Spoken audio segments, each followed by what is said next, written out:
Okay, welcome to Academy of Tone 200 and where are we? 16. Yeah, it's summer here in Germany and that's a good time to play some summer music.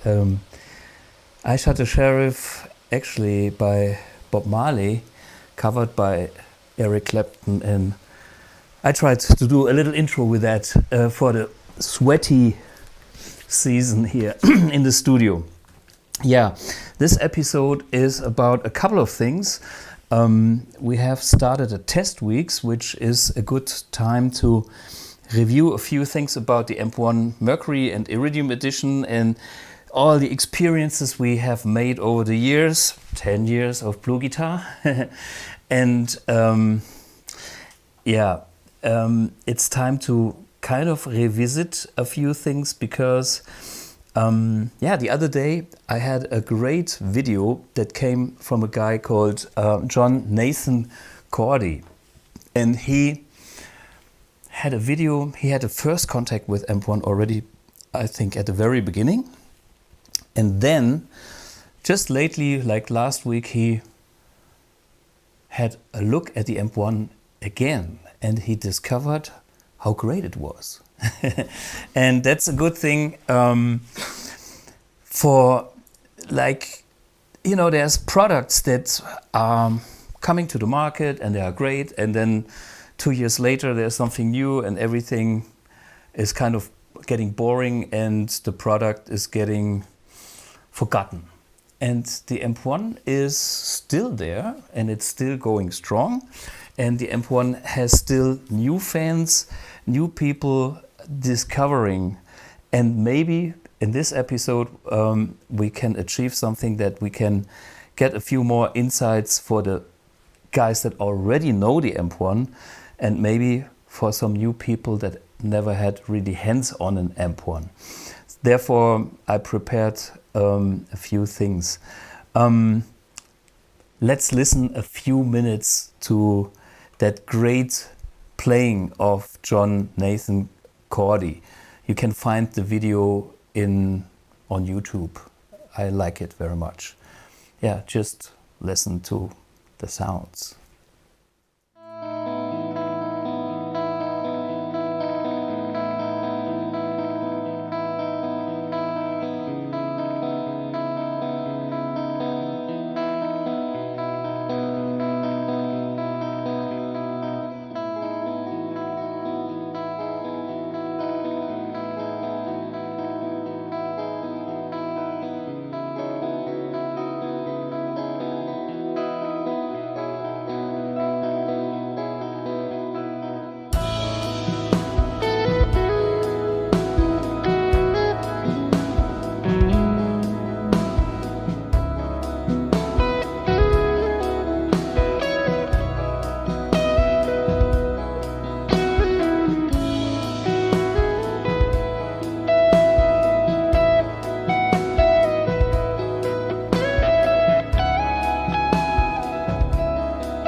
tasty stuff. I'm impressed about the tasty playing, the skills, and the tone.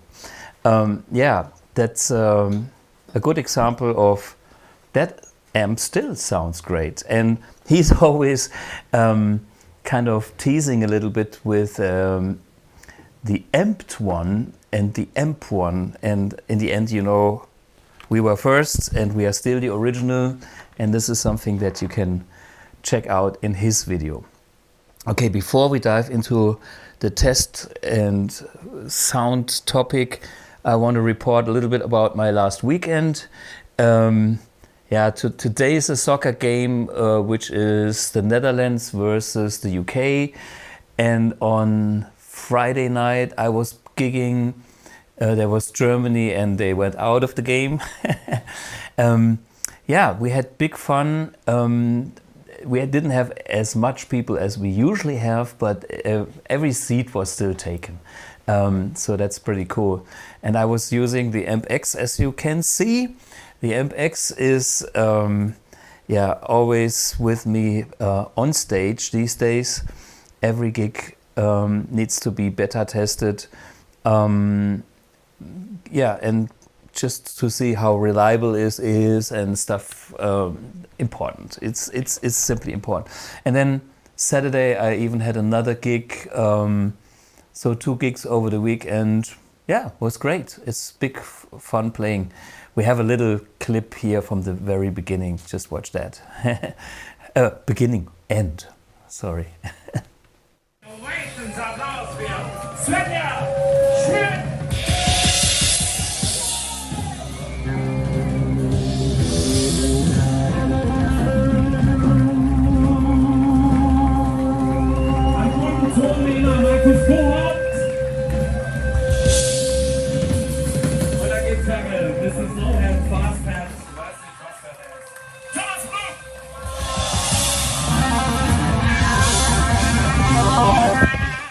Ta-da! And Hello. hello, the special guest is in the house, Valeska. Yeah, yeah, it's pretty hot here. Usually this basement is pretty cool, but I think yesterday it was 31 degrees. Yeah. Yeah, it was. Yeah, and very that's hot a day. lot for us. And still we have a lot of humidity and rain, and that makes us sweat. Some people will probably say, you complain about this kind of temperature, we have 40 degrees and more, but maybe it's drier, whatever. Yeah, and actually it was Valeska's idea to have the test weeks again, and we did some last year. This is the premiere The premiere for on the Academy of Tone. Yeah. Yeah, the first one, it was a Microsoft Teams meeting. Yeah, she So organized. we Yeah. didn't have the best sound, but it was a good pilot testing. Yeah. And today, yeah, premiere. Yeah, it's a premiere to do it kind of in public, in the stream, so we can all share the knowledge. And there's a couple of things that always come to mind. Maybe we have to go through a few basics.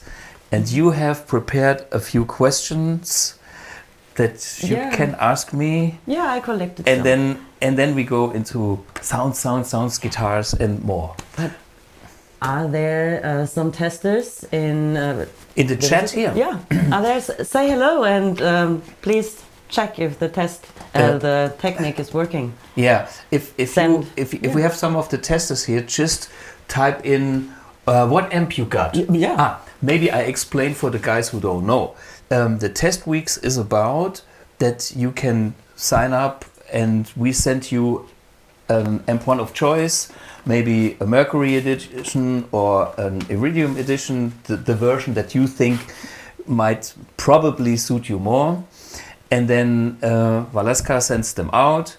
You have that amp at home. We will give you a few, well, guides in terms of sound. This week we will talk sound. Next week we will interact with sound. I will do sounds on demand and stuff that you don't know. So today you don't need your amp. It's maybe they will receive it tomorrow or yeah, it's on its way. Yeah. Yeah, but this is kind of to make you aware of all the sound options today. This is Marcus. We had a call. Hi, Marcus. Aha. Cool. Aha, Okay. DHL problems here. Okay. Yeah. Yeah, this is how it is. But this is why we have this week where we explain stuff, and next week we can interact because you have the chance to think about it, and all the other guys as well. No, so it is kind of a big party for new and old friends. Yeah. Okay, it works. There are some testers. Okay, that's good. Okay. Okay. Great. So I have a few questions, and Yes. I remember it is, more than 10 years ago. I asked you, why you will have your own company and make Right. your own amps. What's up, yeah? Yeah. And you told me, I need some stuff. I missed some features, or could you tell me again, please? Yeah. It was There's one thing you have to know. We know each other for many years, for decades. 20 years. You are only 21, but yeah. yeah, but very long. So Yeah. and we have always, shared what's going on in your life, in my life, and so you have done different businesses, and I've done my thing, and then when I started to make BluGuitar, we met, and the question was, why did I do? Because you was a studio guitarist. Yeah. You record some stuff. So what did you miss in this time? Mm-hmm. And when we met that time, in the very early days, I was doing the whole thing with studio and touring and Hughes Kettner and everything. Yeah. Mm-hmm. So this was in my very early days, and when it comes to this background,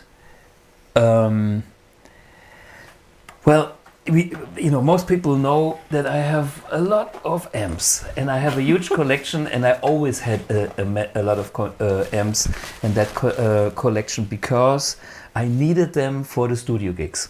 I wanted that sound, I wanted my Plexi sound, I wanted my Fender sound, I needed a Vox AC30.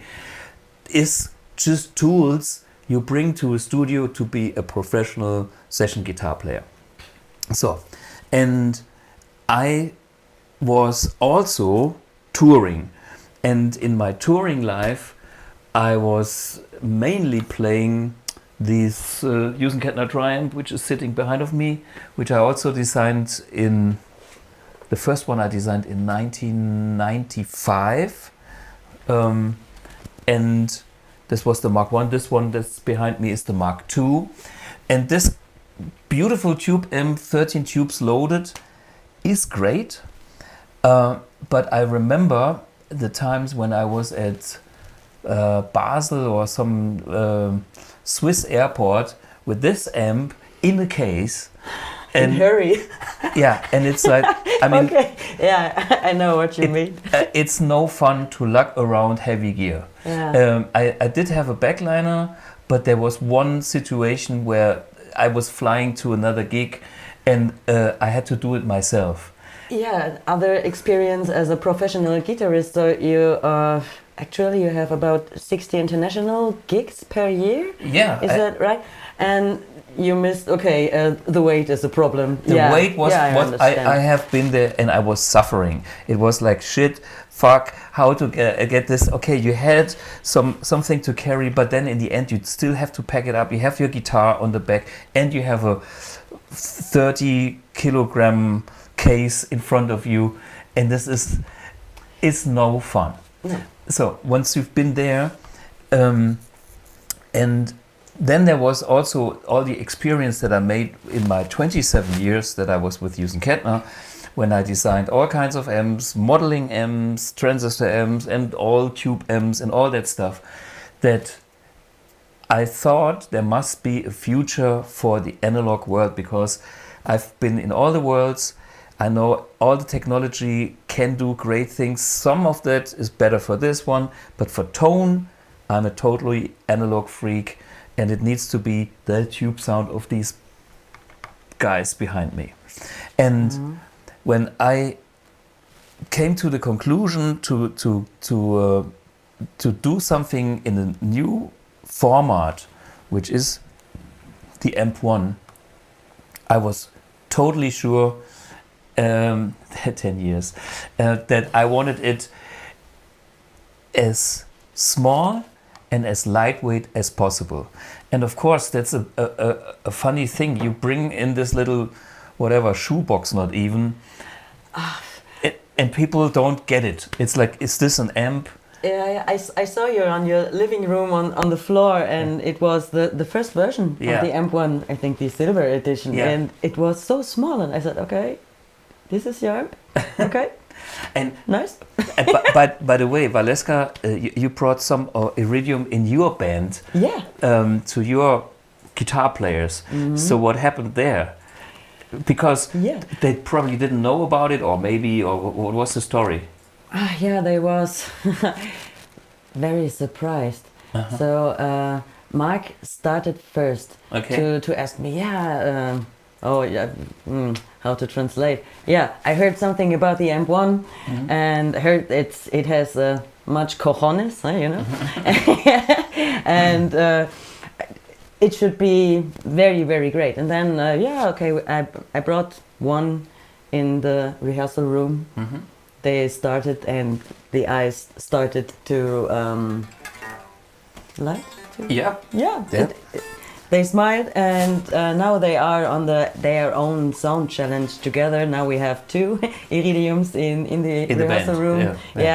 And they sometimes I take photos from them when they go, now you have to put this and that, and okay, wow.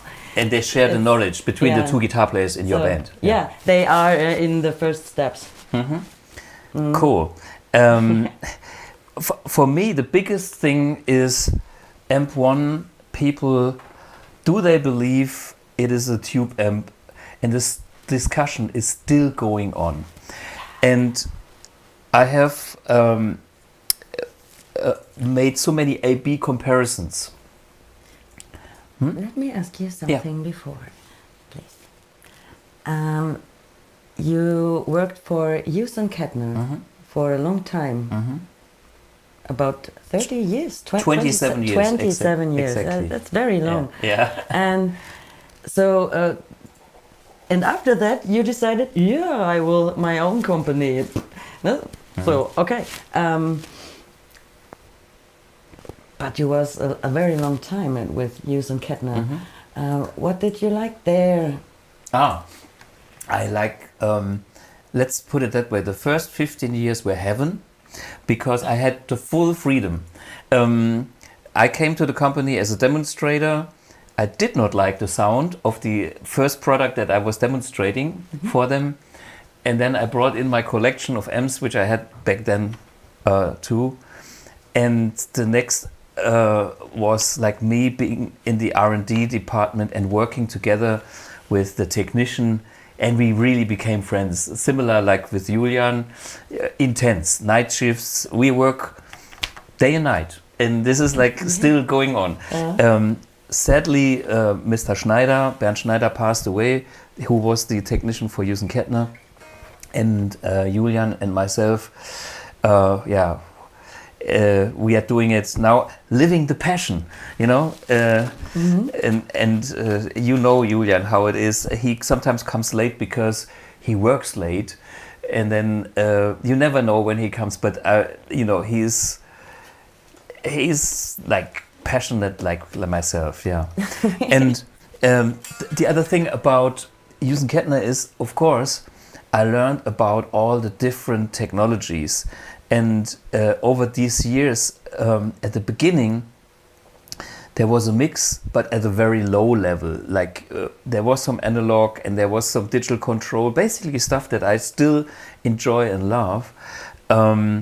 But then we went through a phase where we went all tubes, and you know they have their tube meisters and grandmeisters and blah blah blah, and which are the sons and little brothers of the Triumph, which was like my tube amp, my idea of the Holy Grail multi-channel tube amp. There was also the Pure Tone, which was my idea of the puristic tube amp, something in between a Plexi and a Vox AC30. And this kind of technology mix and all this kind of experience, it's a great thing.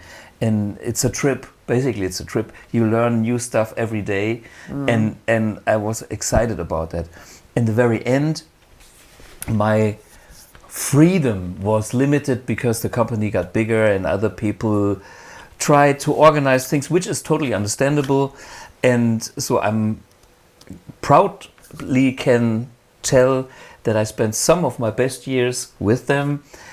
And then when it changed, I thought, I create the next best time of my life. Yeah, cool.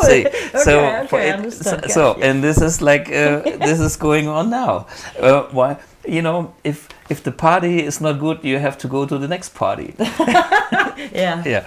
Sure. And that helps. Okay. That helps. So that was my long period at Hughes Kettner. Yeah. Okay, so recording, professional guitarist. Yeah. Touring, sound developer. Yeah, sound designer. Sound designer. I have tons of business cards with my name on it. Yeah, and you told me something about the voltage in Australia, or this is all the experience you gain is like you build Triumphs, and then you these amps end up in Australia, and then the tubes start to blow because they have 260 volts too much, because of course I always wanted to best sound, and we had a high plate voltage, and it was okay here in Germany, but if the voltage is a little bit higher somewhere else, the transformer transforms the high voltage even higher, and then some of the tubes were blowing up. This is all the stuff that I experienced, and I'm happy about this experience because these amps work everywhere on every power outlet on the planet, and they will sound exactly the same. So if you are living in Namibia or in Saarbrücken or in wherever, you don't have to worry about sound because the sound is it's consistent, and even out of the box these amps have a super little tolerance versus the good old tube amps, which are kind of tolerance loaded, with every tube has a different 20% here and there, more and less, and then that can be exciting because how does this sound and how does this sound, but usually it's like this is not so good like this one, like the one that we designed. So I was always picking the best for me, which I still do. Okay, there's a question about your time at Hughes and Kettner. What was the last amp you developed at Tube Meister and Grandmeister? These were the amps, and I was maybe mentally still behind the Triumph Mark III, but this is something I was already on the way out when Triumph Mark III came out, and I was already dreaming of something lighter, because I could smell the change of direction in general. And at least that's my intuition, and this is why 10 years ago I came out with these, and they're still there. And they're still pretty good. I would like to show you the biggest challenge I had at the beginning, because people said, is this an amp, or where is your amp? And it's like, okay, there's power in, speaker out, guitar in, and now it's a standard. You can get these, or you can get some of our competitors or copies or whatever you want to call them, and they are just that small and lightweight, but do they really sound like a tube amp? And this is something that I was so this was so important for me, that they are exactly as my real deal amps. And if there wasn't the 100% quality, I was not happy. And this is why even back then I before they came out, I had 3-4 years already into developing these. We have that clip that I would like to show, because that shows AMP1 Mercury versus classic tube amps. And I think this is the main point, that this is not just a box that is loud and works and it sounds nice. No, it is the real deal tube amp sound quality. Yeah, let's watch that clip.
This amp here is, yeah, let's hear it.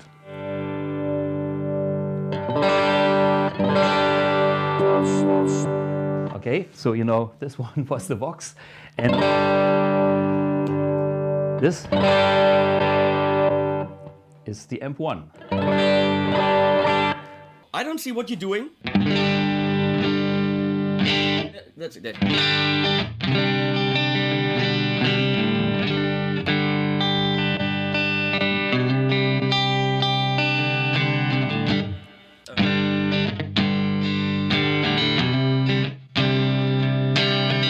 Did you just switch? Yeah. I had no idea that you did that. I could absolutely not detect any difference.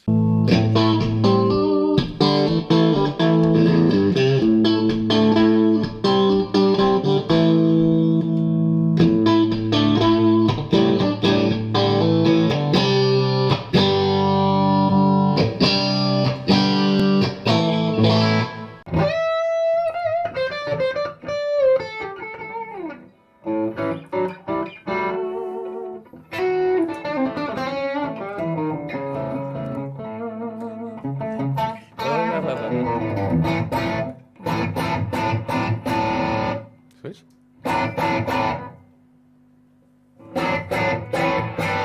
Oh, okay.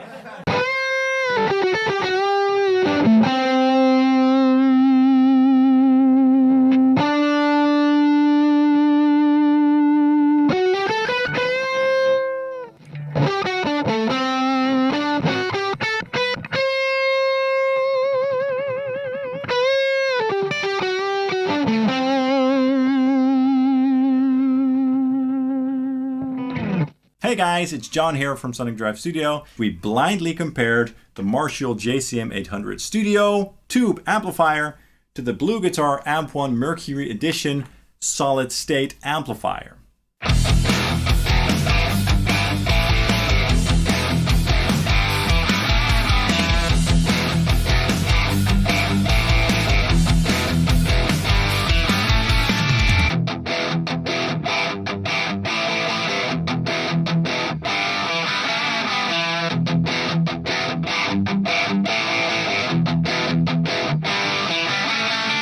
So this is the AMP1.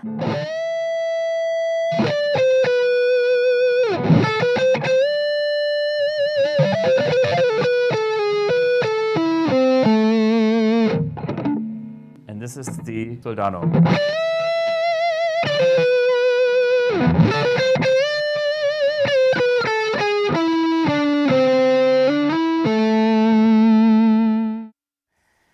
Yeah, so these were a few of the A/B testings that happened over the last 10 years when I had a different haircut. I have two hairdressers, one that is the expert on short hair, which I don't like that much anymore, and the other one is like Michele, where I go now. The same. Okay, the thing that also popped up a lot was this modeling. Yeah, And the mystery of AMP1 is this a modeling amp or a tube amp? Yeah, and I mean, you could hear the videos sound-wise, and what I'm also happy about is it's not only me, there are other players as well. And I have more A/B videos we can show later, also on Iridium Edition and stuff like that. The point is, myself and other guitar players will state that the AMP1 is just as good as one of these, and there are sometimes tiny little differences that they come because it's like not 100% dialed in, or the amps have a slightly different voicing, and that's okay. And if that is a quality that you prefer, and that is better for you, then it's better for you. But my point is, it sounds and it feels like a real tube amp. And so it is not modeling, because modeling to me sounds good, but doesn't feel right. And for the listener, maybe nothing makes a difference, because if the guitar player is happy, everybody happy. But I want to still have that feeling of a real tube amp, and therefore we go all analog with the nanotube technology, and that includes like all the different stages of a tube amp, just using new designs, new analog designs that are doing exactly what is happening in the good old tube amps. And that's the main thing. And I would say our competition or whoever is also on the market, I know what they're doing. They have parts of it, but they don't have the complete signal chain of all the elements that are important. And we have stuff like they don't even heard about. Because I'm doing it for so long. So. Yeah. Okay. Yeah, cool. There are a lot of questions in our chat, and we forgot to answer. What's going on? Now. Yeah, let's check. Dip. Hello, Julian. Oh yeah, Julian is in the chat. And Schärfentiefer again, I remember. Yeah. In the name. He is a frequent watcher. Hello Thomas, I am a tester and have a Vox AC15, decided to get some metal here and got the Iridium because I don't have a heavy pedal to go with my Vox. Love the Iridium. Okay, alles klar. Then, okay. Yeah. Pure heaviness. Cool. The Iridium is designed to be strong on the heavy side. It can do also other things, but I think the strength of the Iridium is to be tight, which is the foundation of metal music, because especially when it's getting into the fast licks and the accurate things that you need, the Iridium is one of the tightest amps there are on the planet. This is, you can discuss this with other AMP1 Iridium users. There's one quality, definitely it's tight in any channel. I put a focus on that. Any other questions for now? From Tobias again, and Tobias, I will send you an email tomorrow if it's okay for you, because of your test question. Okay. The second question, huh? Yeah. Yeah, okay, genau.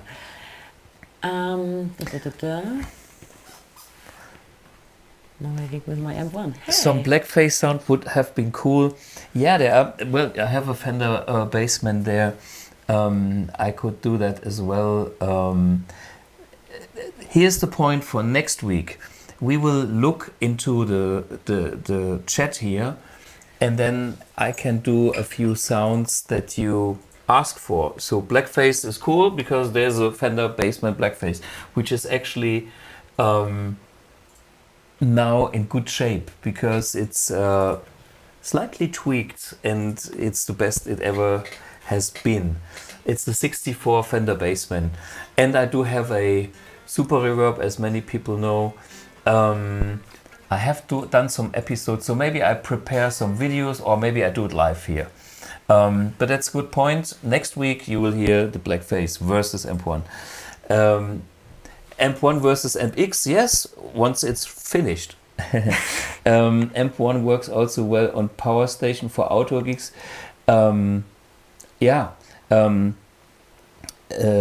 Outdoor is a critical thing from my touring experience because the voltage drops and AMP1 doesn't mind.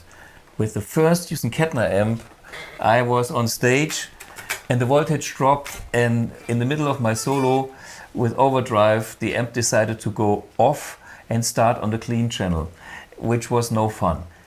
I learned from that mistake, and this is not happening with BluGuitar. It works down to 90 volts. We are here in Germany, we have 230 down to 90 and even lower. It's so it will simply work, period. There are questions in German von Patrick. Ja, wo ist Patrick? Patrick hat den Tubemeister 18. Erstmal schon mal dazu, ne? So, ja, klar. Okay.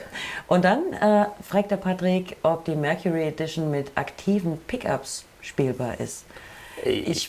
Verstehe ich die Frage? Oder? Yeah, okay, I understand it. Okay. Let me translate. So Patrick is asking if the Mercury is usable with active pickups. Yes, it is. It depends on how much output you have, but Uli John Roth has like 18 volts into our amp. The headroom of AMP1 is 11 volts. If I'm not correct, Julian, you can correct me, but from what I remember. And we have that, so it's Mercury can handle it, Iridium can handle it too. So no worries. Okay, what is going on with Kylie Chase of Chase Tone wrote a few days ago? Thomas, he has a very good name here in the US. To anyone you speak that knows him here in the US, he reminds you of a guy that would build a Ferrari or some advanced car yet to be done. Interesting. I have to take some time to go into details with that. So this is kind of the rule. Let's do it that way. If you have sounds that you want to hear, put them in the comments and I'll read that and prepare them for like next week, because I'm prepared to show you a few more sounds here. The thing is, I will give you a strategy how to find sounds. Julian, 14 volt. So I was saying 11, it's 14 volt. Peak to peak, this is what he says. So yeah, this will handle most active pickups. If you're talking like EMGs, they only have 9 volt batteries anyhow, so they can't go that high. Okay, the thing about AMP1 and the sounds. So why are there two versions? Because this is like the classic territory and this is kind of the more modern territory tied. Let's watch the clip for the Iridium ABs first, so you can see that also in this world I'm doing exactly the same thing. I'm achieving the tones from the best tube amps and put some of them into the AMP1 Iridium edition. Check it out.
Couldn't tell which amp is which amp.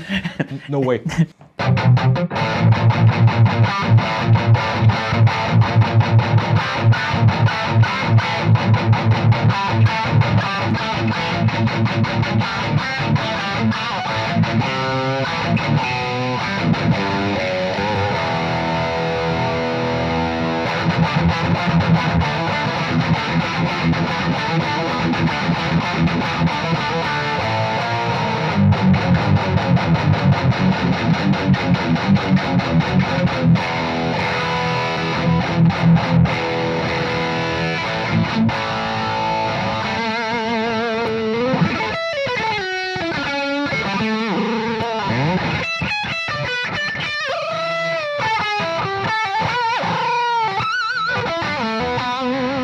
So, and now the famous dual rectifier.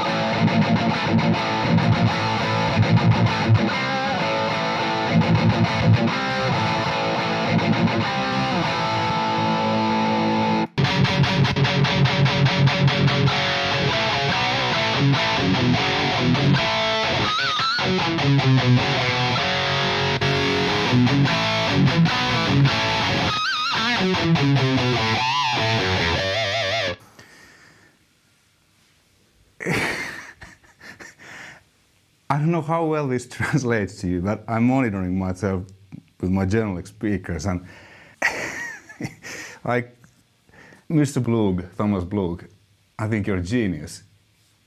You have captured the bad boy.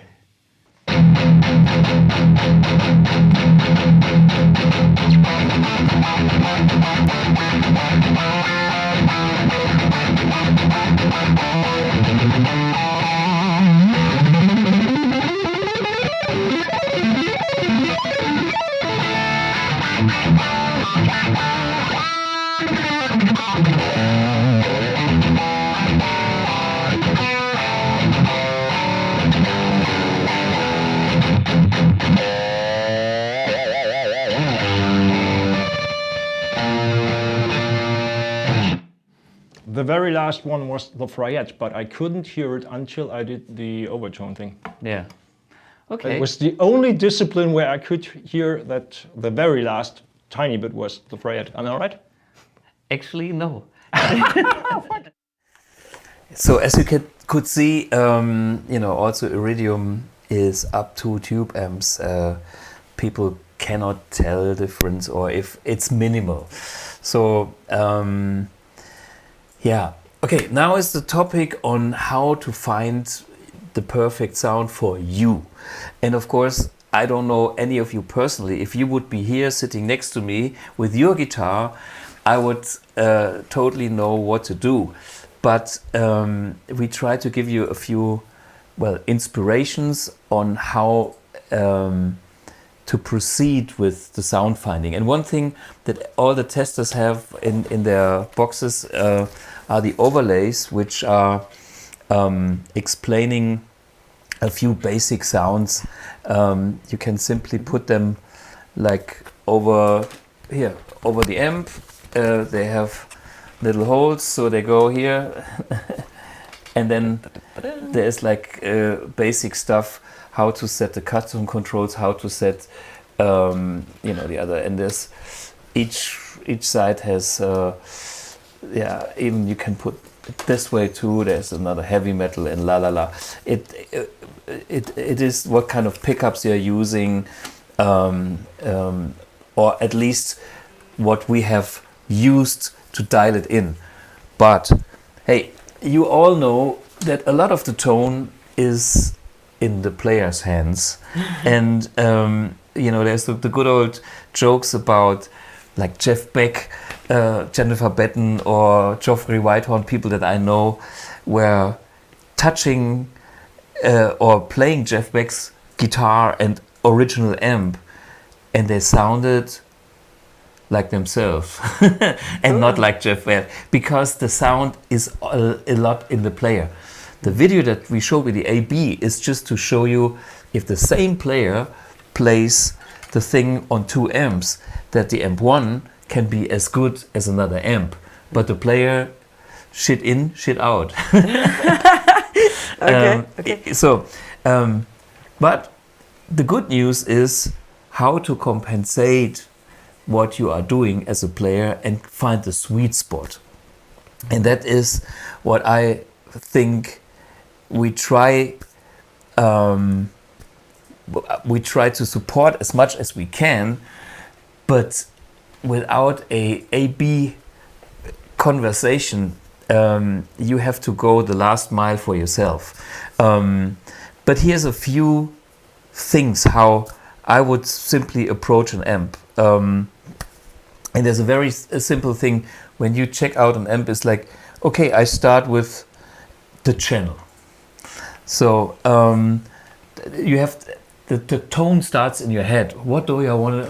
I want a clean sound. Okay, then I put my amp on the clean channel, and then I have something clean. No.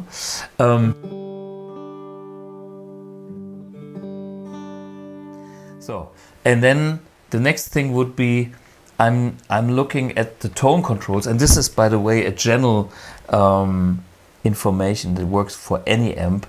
If the tone control is like this, sounds like underwater, and this like has a lot of mids, so I have to set the tone controls to a roughly tone that I like, and there's always, it's good to have a feel for the knob, which means if you dial the knob and play at the same time by doing a trill or something, you find a point where something happens. No, there's like sometimes nothing is going on.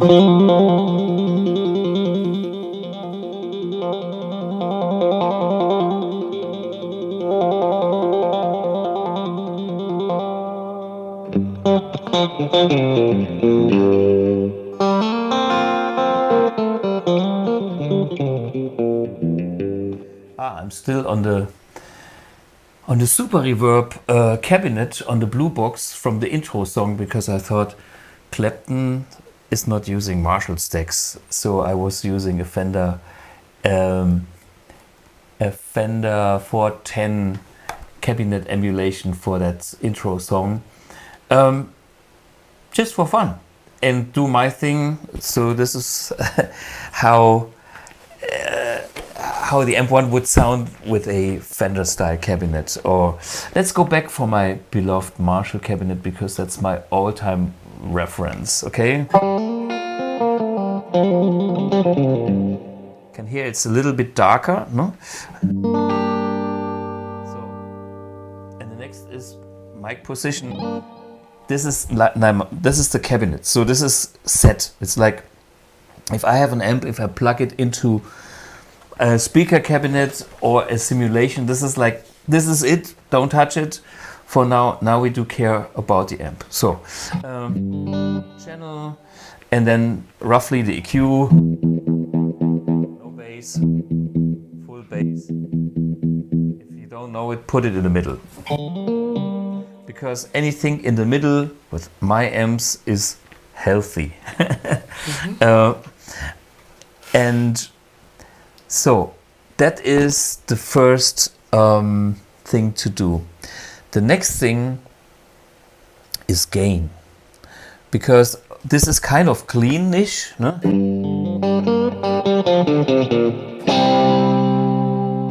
But it's already on the edge of breakup, which I personally like, but maybe you don't. So if it's not clean enough, reduce gain, or in this case the clean volume, and it will simply get cleaner. And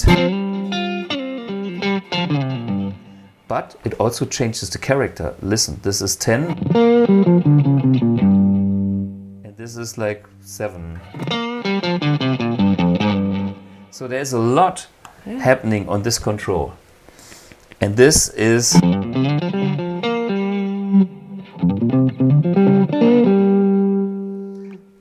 something classic. It's the so-called treble bleed, or the bright switch on Fender amps. And here's a little graphic that we've done to explain what happens. Lucas can show the graphic. Ta-da! Yeah. And if you have the gain or the clean volume, if it's set to a low value, like at 0 there's no sound. I mean, I can show you this is like no sound. So, but now I put it like on 1. Okay, so I'll show you again. So 0, no sound. Let me put it on 1 or 2. It's pretty thin and bright. I'm on the neck pickup here, so going up to 5. It's getting warmer, and 7.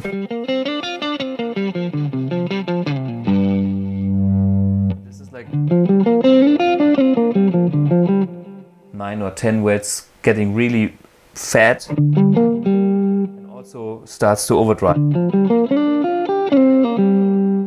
So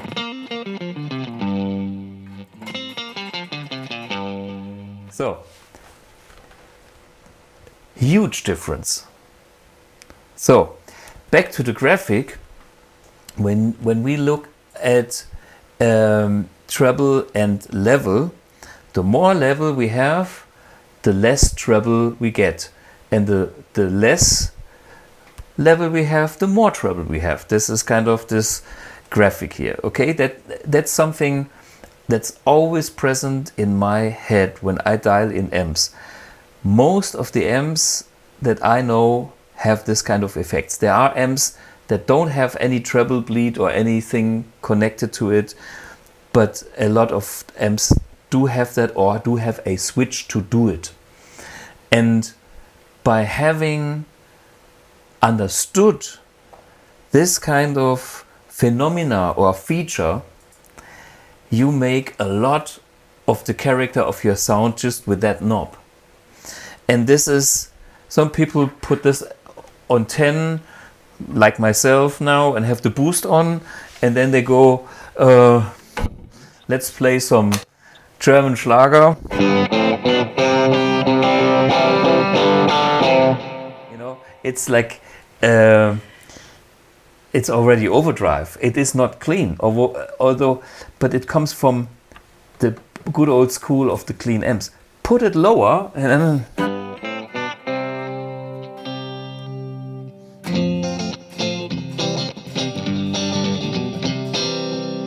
there's your sparkling clean tone, and the world is in order. So, and just by turning a little bit more up, of course it's getting louder, but you can compensate that. You will find a sweet spot. So set the gain. And then I started with a boost on. I can also check if I don't like the boost, then I have to use more master.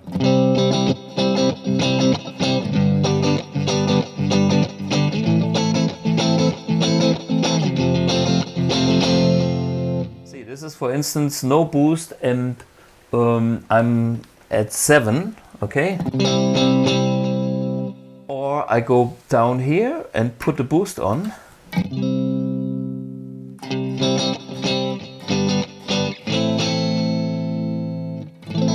Now at 5.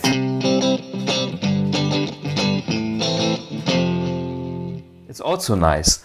What I'm trying to say is, check out the boost and find out if you like it or if you don't like it, and you have to find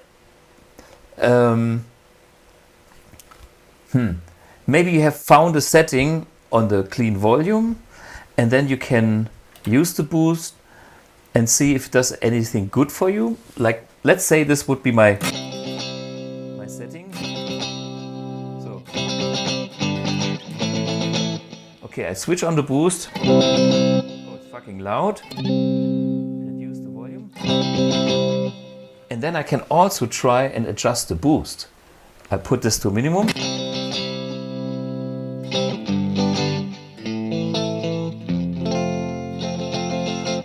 It's super bright. Okay, what we learned, when it's too bright, we can increase this here.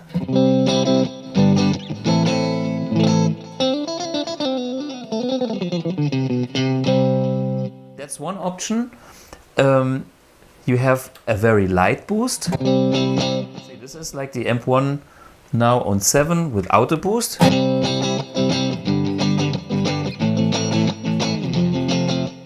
Now I bring the boost in at the lowest setting.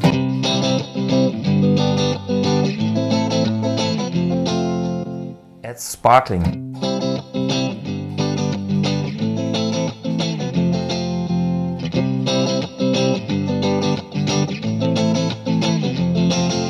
Okay, this is the magic of the boost in the AMP1. That's another option. And then we have even more tone controls, which, let's say this is the boost, and here is the clean tone. I put it all the way down now.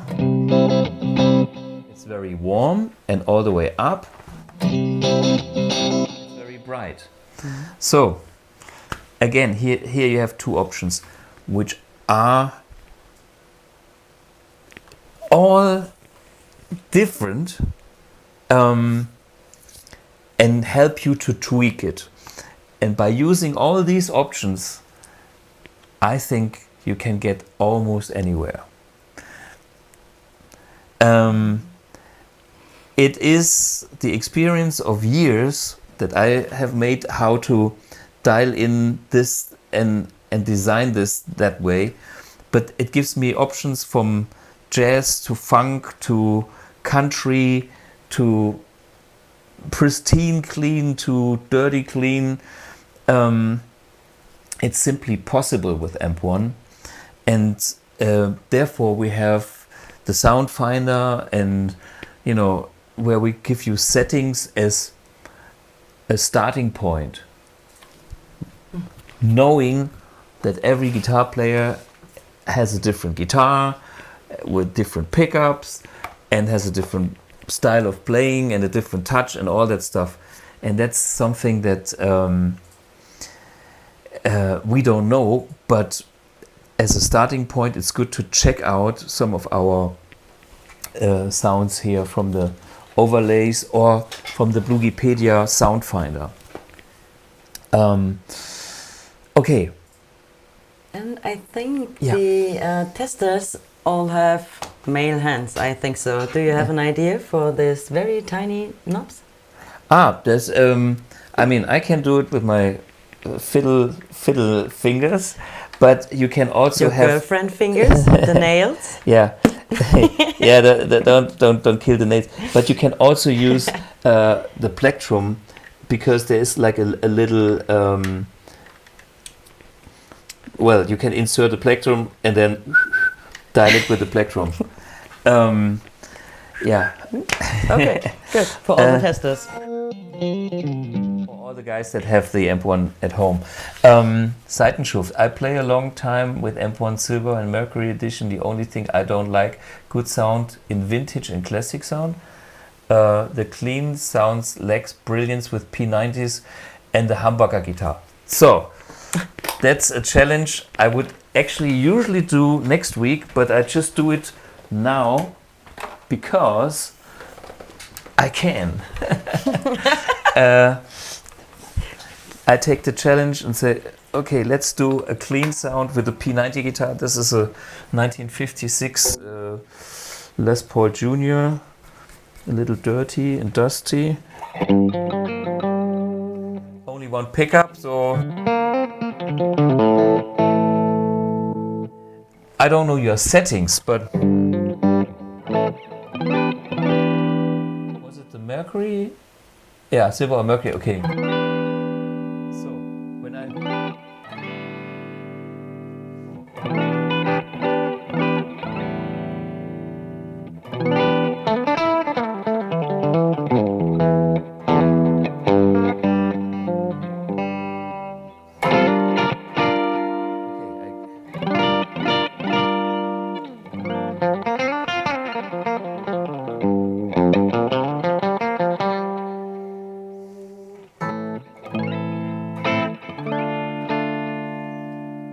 I'm still in the middle with the tone controls, so nothing special here.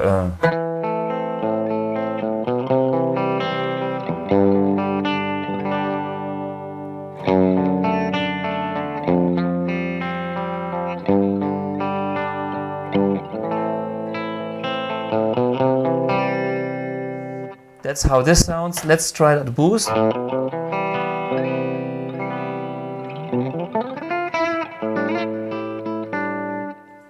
Here's one special feature we can try out too. I know everybody, beginner, is now completely shocked because I try something which is called the low gain mode, which is switch off, press and hold the boost, and now we are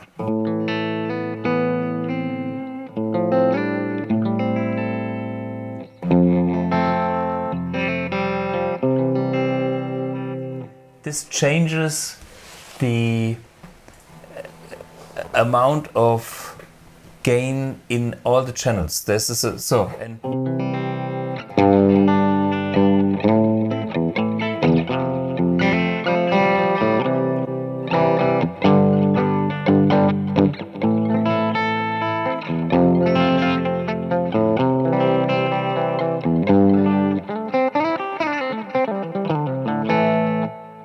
well, this is how a P90 on the bridge sounds with this. But this comes more alive when I get into my,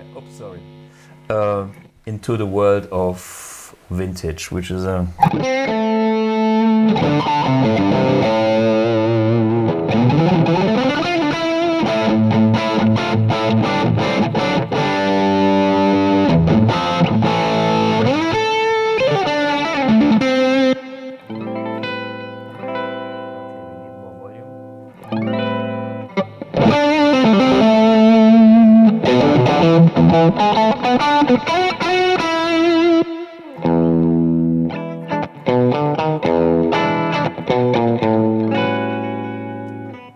Okay, this was the P90 experience for a second.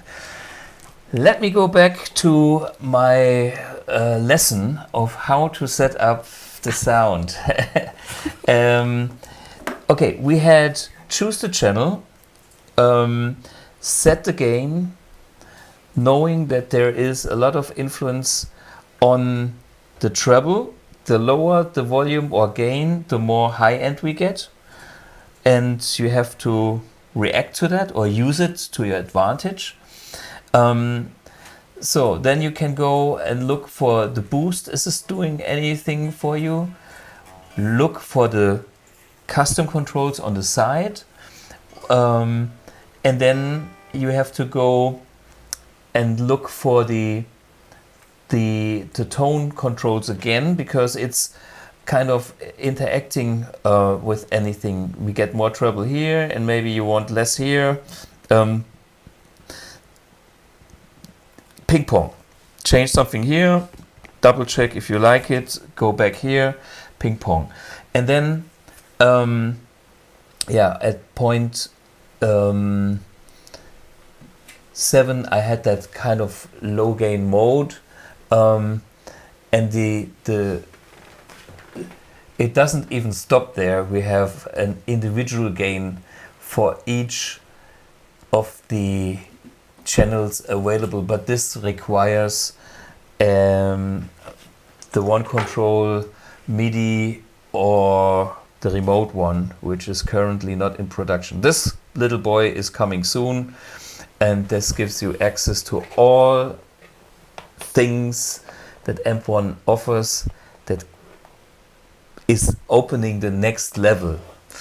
So what we can learn here maybe is that this process has a lot of steps, and that this process has also kind of back and forth steps. So you dial in your sound with the channel and the rough setting of bass, mid and treble, and then you refine it. The more you want a certain tone, the more you have to go back and forth with all the parameters, and knowing there's not only one knob. So it's like this knob, and then maybe a little bit more here, a little bit less there. That is the process. It's not easy, but you can be successful as all the guys that have AMP1s and loving them. And this is, by the way, not only the challenge for AMP1 users, it's a challenge for amp users that have more than a single channel. Because if you have a Fender amp, there is only this and that and nothing else. There's not even a master. The master is on full. If you have a multi-channel head, these features are also there, like on my Triumph.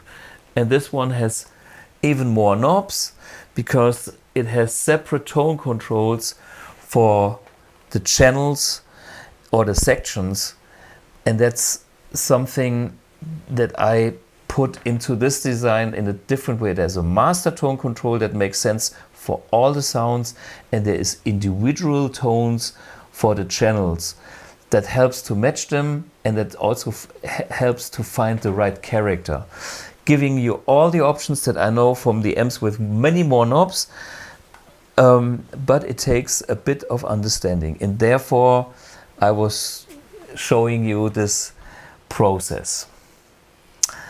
And there's also another kind of rule that comes into place when we go for overdrive.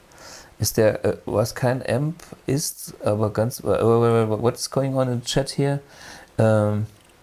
Nicht auf Röhre zu landen, aber bis gestern den Iridium Eis eingepackt und getestet habe ich nicht glauben können, dass es etwas gibt, was kein Amp ist, aber ganz genauso klingt. Ja, echt toll. Yeah, the wording here is, what is Tobias Steffen? He says, he's very excited about Iridium, but the wording is very interesting. He says, up until yesterday, he could not believe that there is something existing which is not an amp, but actually sounding exactly like it. No, really great. This is the German wording. Well, the thing is, it is called AMP1 because AMP1. Yeah, no, okay, it's called AMP1 because it is an amp, and this is exactly.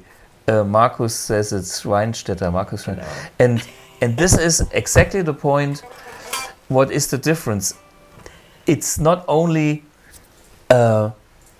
doing things or some things of an amp. No, it's doing all the things that a good tube amp is doing.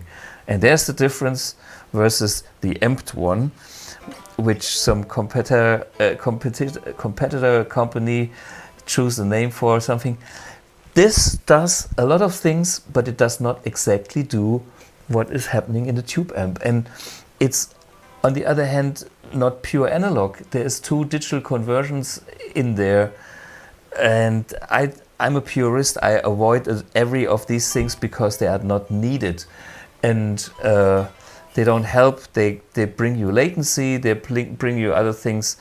It is, for me, a lack of, well, no, I'm not saying it's getting to... No, we just are purists and we do it the same way, like in a tube amp, but not using the old tubes with the big tolerances and stuff like that. So, anyway. All good, Tobias. Yeah.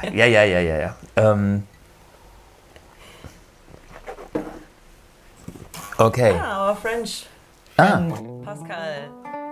Hi. Okay. Cool. I have found another few rules of thumb when you are dialing in tones when it comes to overdrive. Maybe I do some overdrive. I'm on the vintage channel now, and remember that I told you that when I bring down the gain, I get more treble, which helps actually to clean up this guitar. Sounds pretty okay with this guitar.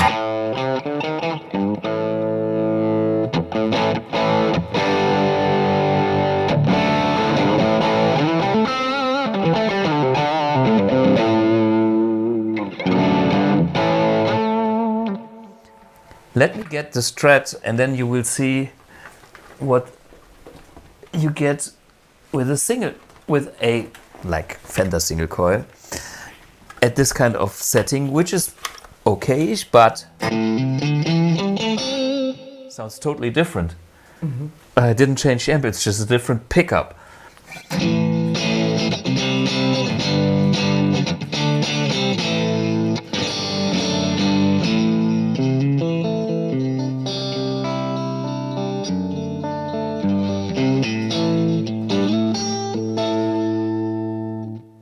That's kind of my, I want my bright Vox AC30 type of sound.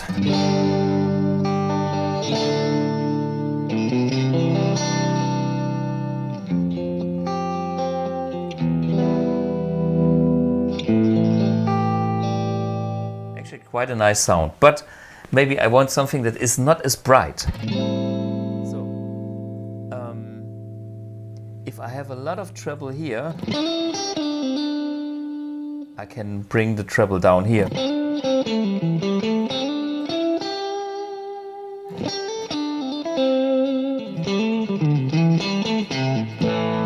compensate it. Or if I get the overdrive, let's try something like this. Like really overtones from the overdrive.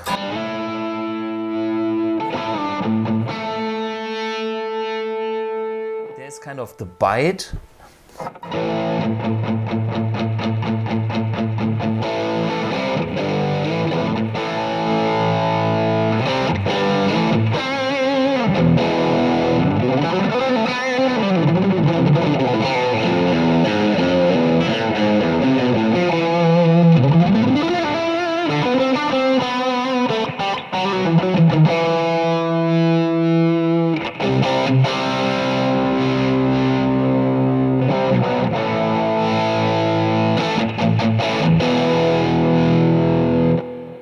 So the treble is the one option, and the tone for the classic where I'm here is the other option.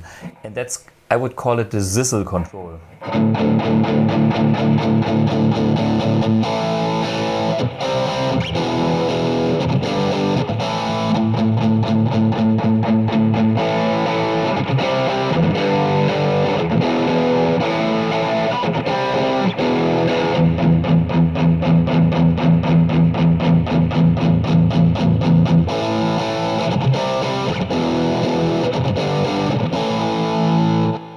And of course, anything in the middle or between those two extremes is possible. So, if you're just looking for a little sizzle, you can dial it in here. Like, or if you don't, if you think it's too sizzly, then go all the way down, like this.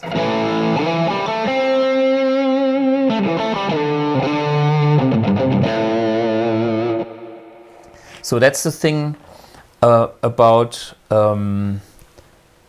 treble. And another rule that I learned is the more bass you cut out at like at the channel by doing the treble bleed, the more bass you can put in on the tone control. So, for instance, I have like that's nice. Let's make a thin sounding.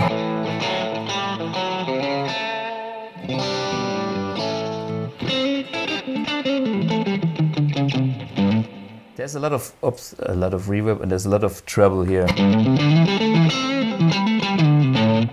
So I can pump up the bass to 10. It sounds pretty good compared to middle position where I was before. Still okay. That's too thin.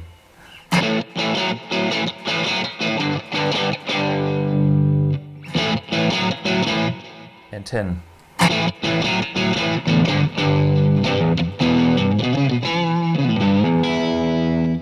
So, if you have a thin sound from the front end, which is before this, the gain is kind of before the overdrive, you can afford more bass in the tone control. So that's the trade-off. Just be aware of that if you're getting thin at the input, you can get fat at the output. That's the way. I have made some little nice drawings of that. Lucas, can you show those? You have the professional version of that.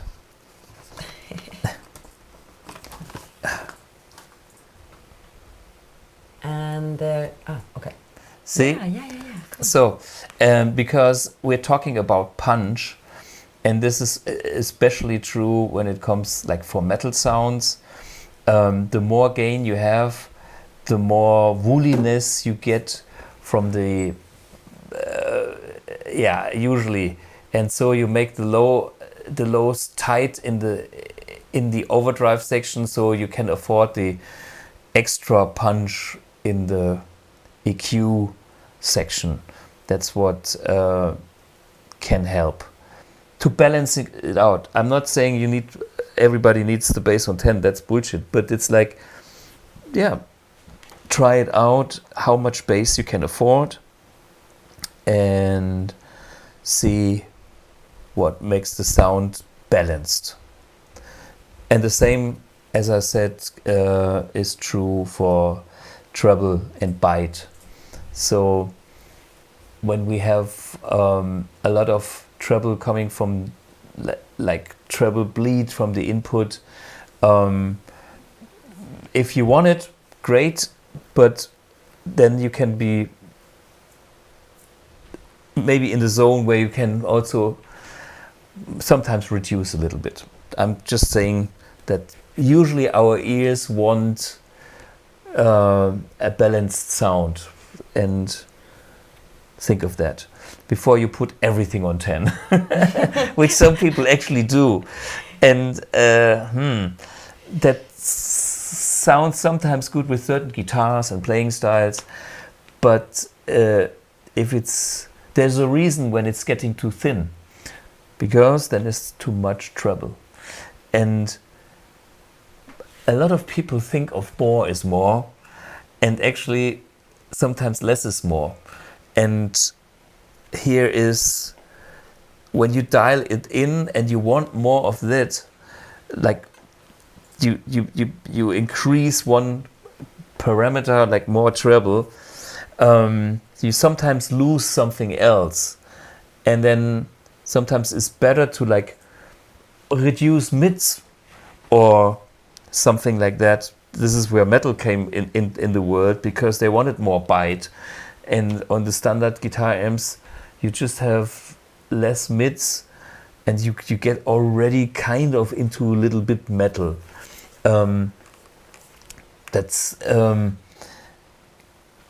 It's a bit weird, because less mids is more treble. Yeah, well, this is what you get, because there's it's all connected, and it's a frequency thing. We have in our instruction manual, we can see this kind of graphic. Where's my finger? Yeah, here. And with these frequencies, if you take out the middle from something like here, wait a minute. What is left then is more bass, which is here. Well, I know this way. It's I can't word. Oh, this is if the camera shows me bullshit. Yeah, if you have less mids, what is left is more bass and more treble. Okay, so if you want more treble, sometimes less mids gives you more treble. Just for an example. But this is not my preaching for more treble, because be careful with too much treble. We all get excited by lots of treble in the band context. Mids, the right mids is what always works for any instrument. For the bass, this is where the instrument speaks. And one thing about overdrive I wanted to show you is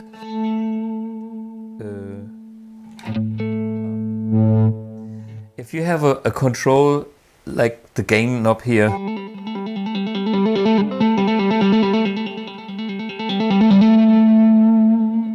find the sweet spot where the most is happening for you.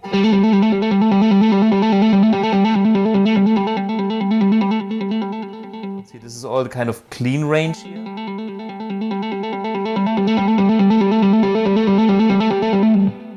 this is kind of very full and maybe a little muddy already. In between those two, like clean and muddy, try to find your perfect crunch.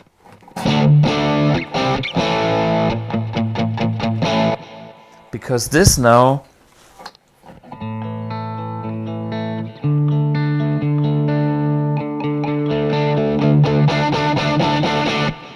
translates to your picking energy. So I can, if everything is on 10 already, it's like it's hard to get to the clean range. And then, well, it's always this kind of punk all the way up full blast sound. But if I put it like to 7,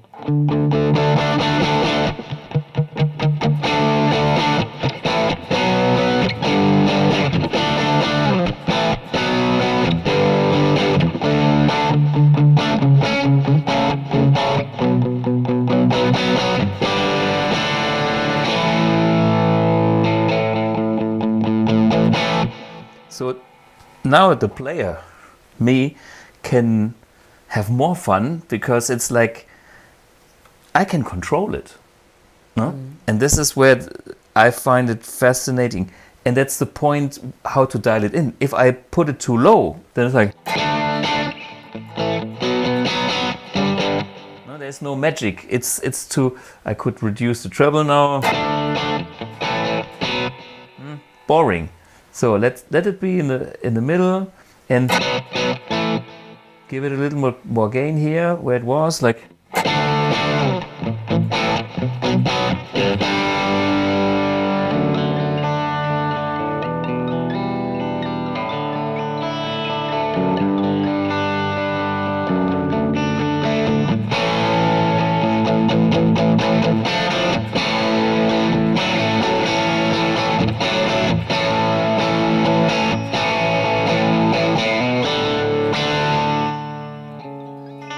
Okay, this was just playing, and then my volume thing again makes total magic and total sense with it. That's just playing, and then reducing is all I need. And so the right setting of the gain to find the sweet spot for your guitar. Let me show you back to the P90 guitar. Totally different behavior. Okay, and there was a question from a viewer named Steph. Are we connected in Instagram? Then you can, I think I remember on you. You asked for the sound overlays. Yeah. It's possible to buy them on our web shop. Yeah. And there's also a download file. So if you don't want to spend any money, you go on our web shop and you find the overlay and download the file, print them out. And if you want to get one of those beautiful made overlays, Made in Saarland. yeah, made in our hometown. We post them to you. Do you know the price? They are not so expensive. We not make money on this. Okay, this is all the stuff we make. But let me show you the P90.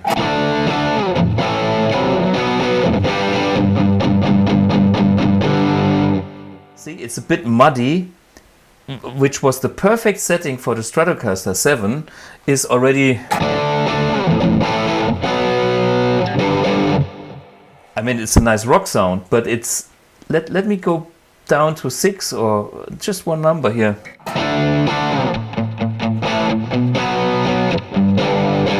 Better, because I have...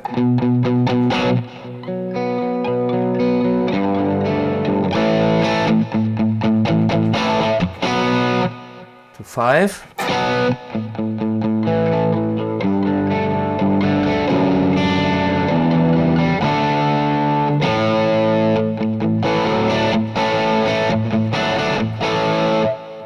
So I personally, I kind of get it more Strat-like at 5, which means twang and...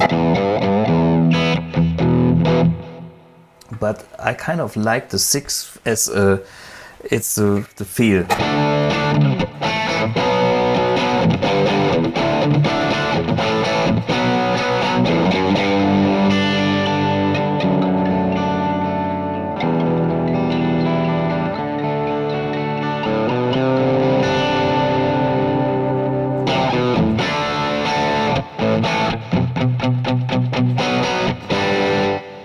I check one more guitar so you see that guitars make sense being different.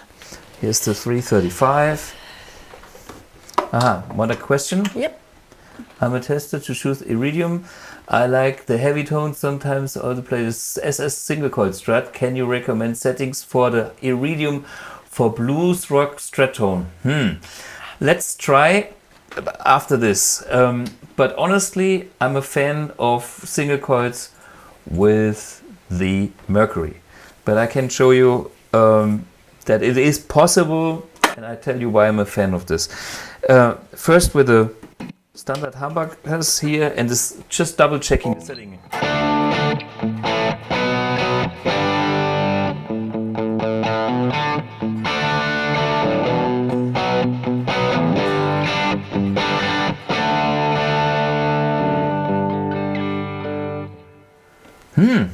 I think the Junior sounded really good.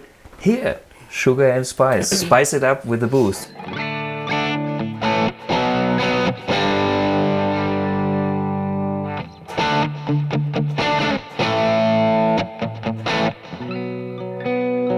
Without the boost.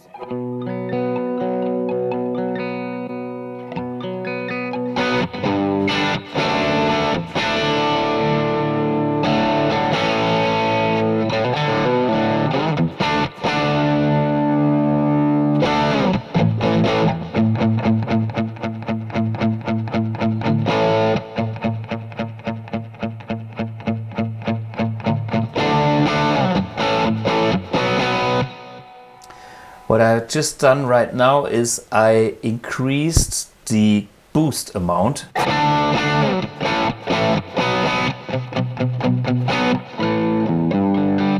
I think it's too much. I put it in the middle.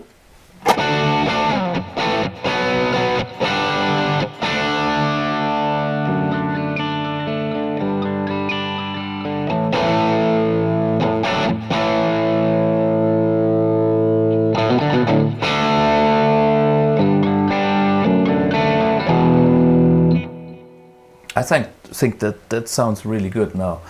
I wanted to show you that I'm going back to my little instruction 8 points and go for one. Is the boost correct? Is the boost at the sweet spot?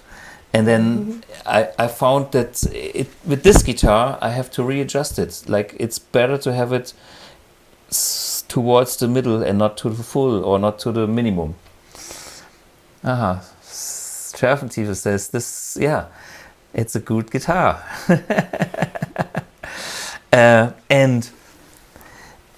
But without the boost it's also not bad, but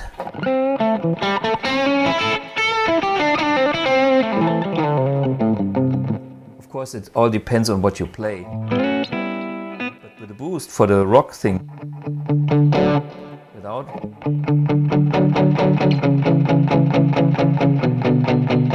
with the boost,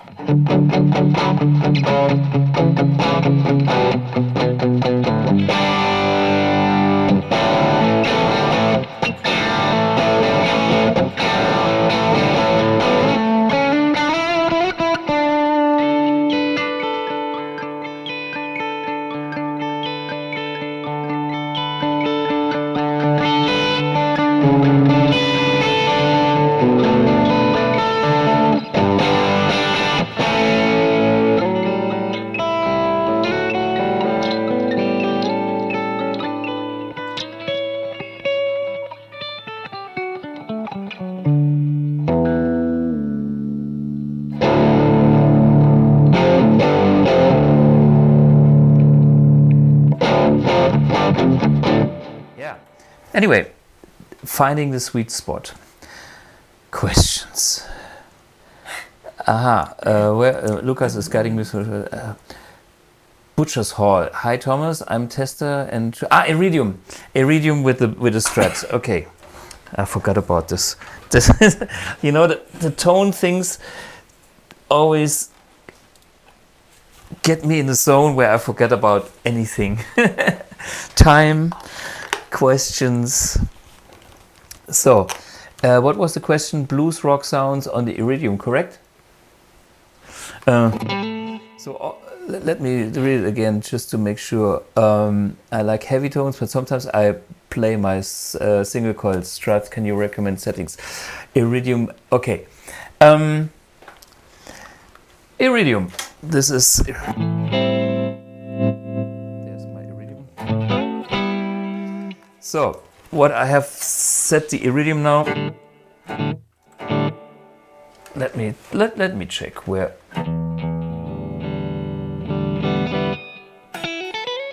Okay, probably I will turn.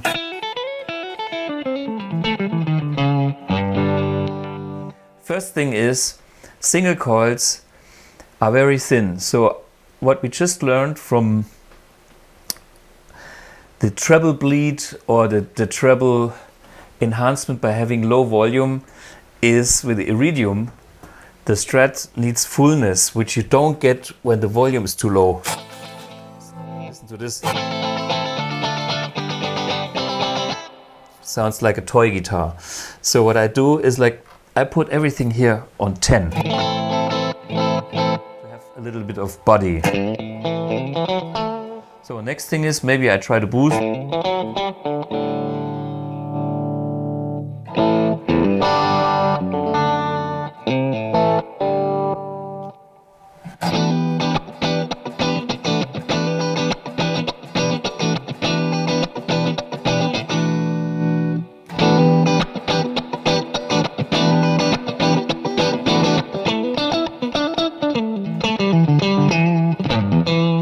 So for me, that's pretty good.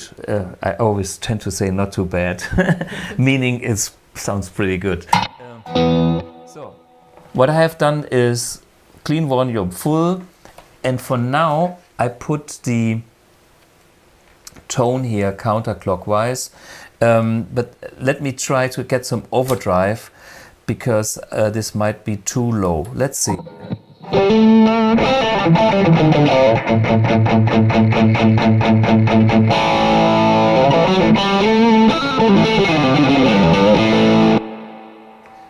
So what I have done is I increased a little bit of treble to 4, which is 4 only, because more is getting to how to express, more is getting too bright for the Strat. There's already a lot of bite.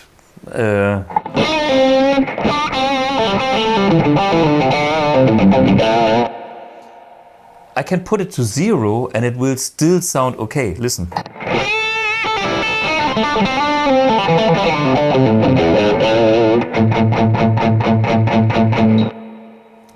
But 4 is there's some sparkle. It's nice high end, so you know I'm fine with 4 for this guitar. So let's revisit the clean sound.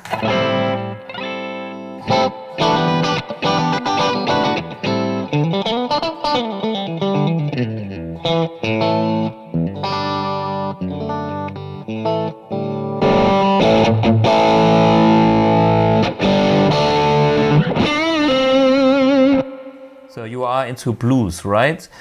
I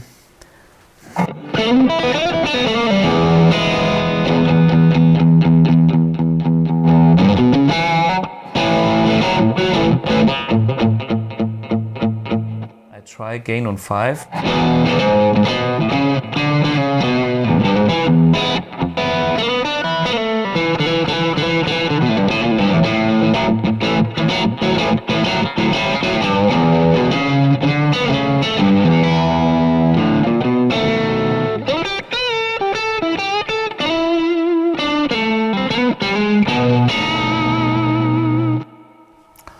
Okay, and then there was the trick with the low gain mode.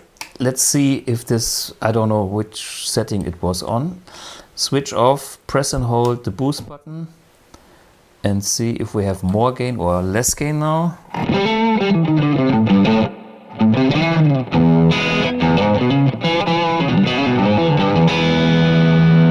Same procedure. The difference, now I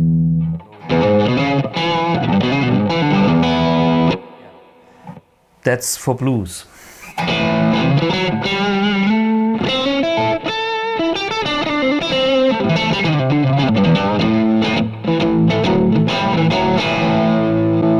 Classic.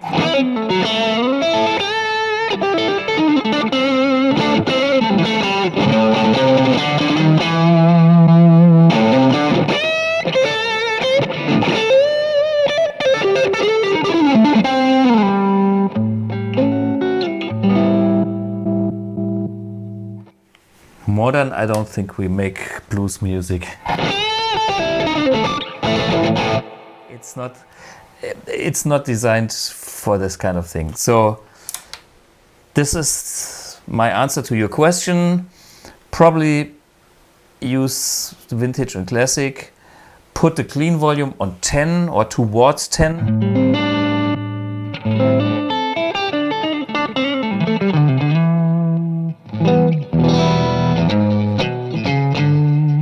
Makes sense. I can also try to have a little less here. Use the boost.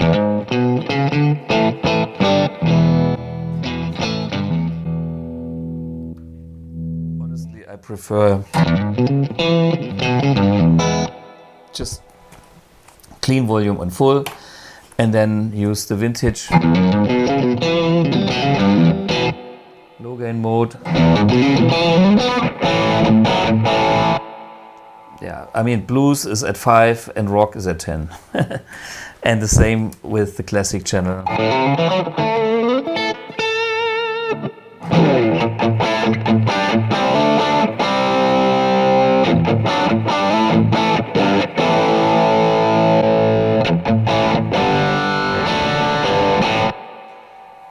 Good. Yeah. That was this question. Any more questions? Do you adjust the trim pods live on stage to get a certain sound? No. Yeah, I imagine that would be difficult to play different guitars live. You are right. This is stuff that I fiddle around at home. And as we do have 4 channels and so many options, I do that stuff at home and check out different guitars, different settings, prepare everything, because on stage the only knobs that I dial on stage are the big ones, and therefore the other ones are smaller, because these are set and forget. It's like you have to do your homework with these and one day you forget about them. When you are on stage, you are simply using the bass mid treble from here to adjust to the room. That's the concept, and it works. Trust me, 10 years of BluGuitar, 10 years of AMP1, 10 years of doing that, and I'm pretty sure a lot of users will will say the same.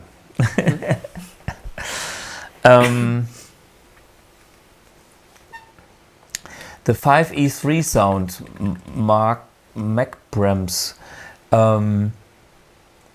There is a tweet sound in the little video that we showed, and it is on the sound finder. It's as good as we get with the Mercury edition. Well, it's pretty good, but the AMP-X will do this like 100%. But you can get close.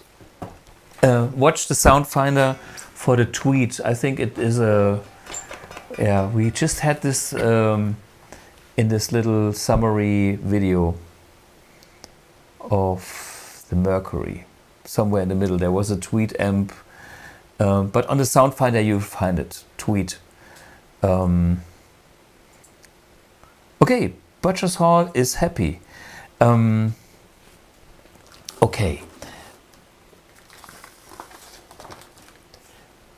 For the Iridium guys, I think I talk a little bit, but there is a nice video that I wanted to show you because this guy is killer. Sonic Drive Studios, and John Simons is his name, has made an Iridium song with all the sounds, and actually I wouldn't be able to do it that good because he is that kind of player. He is kind of that guy I designed the amp for. So yeah, let's watch that little video and then I talk a little bit more and maybe I show you stuff. But this is like, listen, this guy got big ears, and yeah, that listen to the different channels. You can he did it so well. Enjoy.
Yeah, I think this is a killer demonstration of the AMP1 Iridium edition.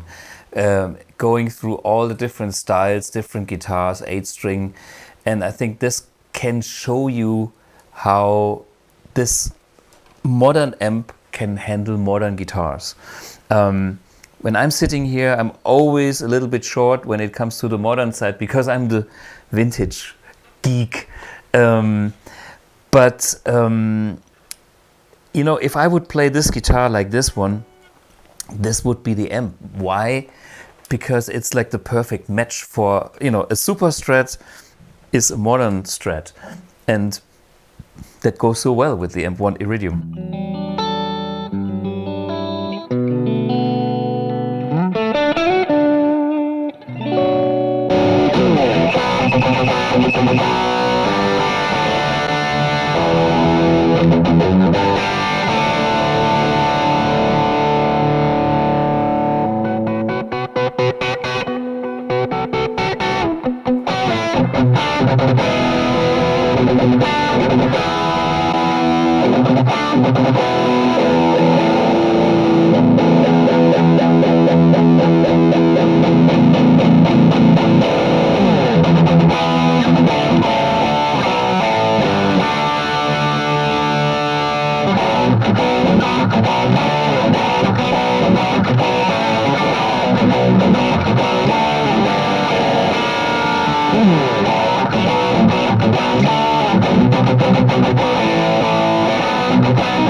It's fun. This is a fun combination. For me, very, very important. Hey guys, the point for next episode is I want to know what sounds you want me to dial in. Please write those comments in like the chat now, or when the stream is closed later on, when the live chat is closed. There is also the chat underneath the stream, and anything you want me to explain in the next episode about the different tones of the amps and how to get there, or you try to find, you know, like the blues sound on the Iridium with single coil pickups, or vice versa, whatever comes to your mind, please write that in the comments so I can check that and prepare the questions for next episode, and then next week I will have something for you. Yeah.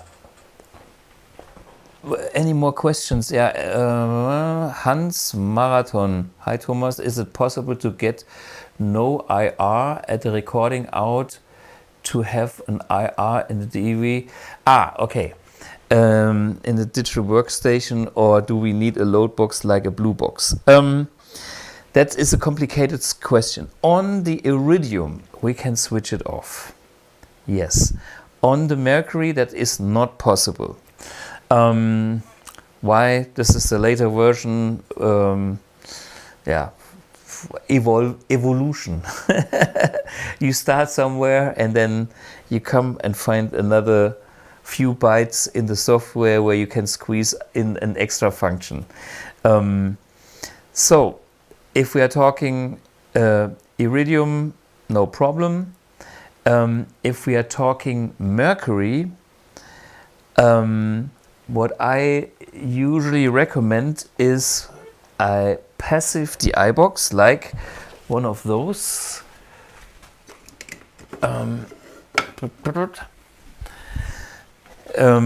Okay, now I make an advertising. You get stuff like this for 12 euros at Thomann.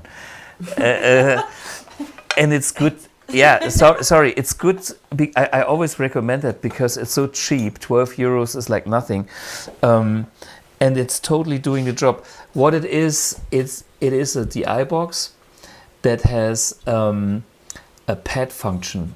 We can see the switch here, and this reduces the level by 20 dBs, minus 20 dBs. It doesn't matter if it's 20 or 30. It just turns speaker signal into usable signal for your DAW, for your recording interface. And this then goes straight into the speaker out of AMP1, just like a blue box. And then with the other side, you go into your recording software. The other advantage of this is also that the passive ones have transformer, so it's transformer isolated, no hum possible. That's always good news because in certain outlets at home or wherever maybe you go on stage with it, and the thing can change, and then you have a hum. And with such a device, you are safe of not having hum. So the answer to the question is, on Iridium, just switch off the internal speaker simulation on the recording out, and on the Mercury, use one of those into the speaker out and this side into your DAW, and you have a signal that is unprocessed for your own processing pleasure. So, any more questions? Somebody has to go to bed. Bye bye, good night. 1987 Marshall bedroom level with real cabinet will be fine. See, that's one of the points. I have this amp here. I actually have two of those just sitting behind of me. 50 watt Marshalls, Plexi, cranked. No way to sleep in the house. Of course, you have to have a load. These need loads. The AMP1 does not need a load. This was again the question of Hans Marathon. With AMP1, no load is needed because this power amp, unplug the speaker and put in the headphones, or use the speaker or no speaker, doesn't matter, works. Tube amps will blow up, and in that case, your 1987 Marshall bedroom level is not so easy. Pretty easy on an AMP1. This is another episode that I will do in the future, someday, where I can show you that the sound of the AMP1 is so consistent that you can use it at lowest volume at home and get an equally good sound like on stage, and how to get there. It's pretty flexible, and yeah, this is actually where most people play the most time with an amp at home. Okay. The almighty Joe Perry of Aerosmith. That's a good one. I have to listen to some Aerosmith then this week. Yeah, okay, that's okay. I'd like to see how to dial in a 57 twin amp on the Mercury edition. I used to have one. It's sold. The Tweed Twin reissue. Well, basically it's a Tweed sound that is pretty clean and very, very stable and rich. Okay, good. I want more of these comments because then I can prepare. Nice one. And the Marshall bedroom level, sure, with a real cabinet. I will show that AMP1 can do that. Okay, good. How can I get the sounds of a train wreck from clean to mean with the volume knob? I had a train wreck episode. I will check for that one because that amp is it's a train wreck clone, but it was a good clone. I would revisit the video and see if we have all that information. If I'm super lucky, I can borrow the amp again. I know the owner. AC/DC, use a nano cap for bedroom level. Yeah, nano cap for bedroom level is a good choice.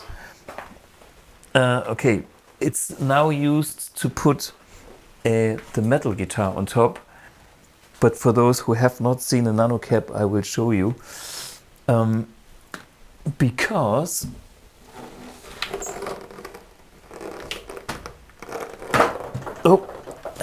the studio will fall apart.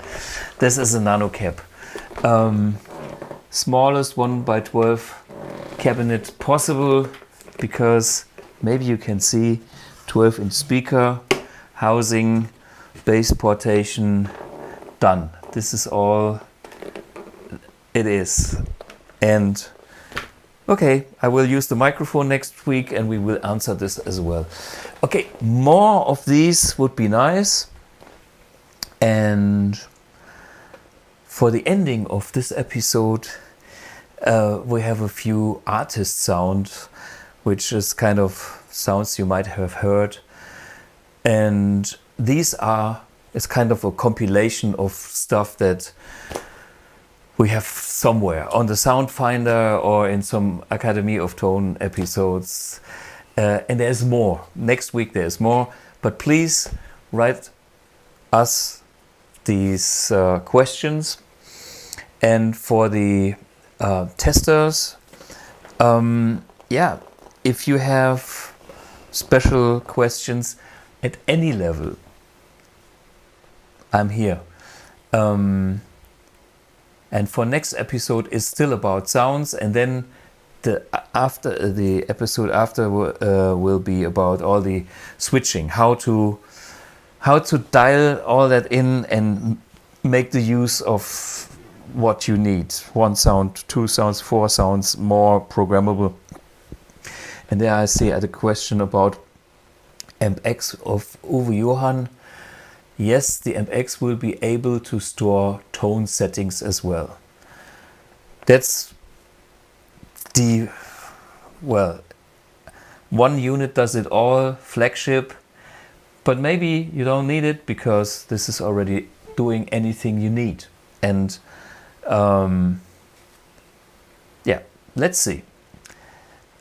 Aha, here we see somebody loves the AMP1 Silver. Yeah. And the funny thing is, I just got a phone call from a friend of mine who rediscovered the AMP1 Silver Edition, and he said the used market price is crazy. It's like 500 or 600, and most people didn't believe me, and it will go up. You will see. The Mario. Okay, hi Mario. How to balance the tone and volume between clean channel and the vintage channel. Exactly, this is what we will talk in episode number 3. This is all about setups and how we deal with these things. There are so many options. Okay, I'm happy that HDO still could learn something today after years of using the AMP1. Hey, I'm still learning because I have somebody that inspires me, and if I could, or maybe some of the videos that we show you inspire you, this is what it's all about. This is why we are having fun doing it, and why we, for me, doing this and talking and revisiting things is always inspiring. Mm-hmm. So guys, thanks for joining. Thanks Valeska. Thank you too. And see you all next week. And please put your questions down. We show you some artist tones at the outro and they're pretty good. Cheers. Bye bye.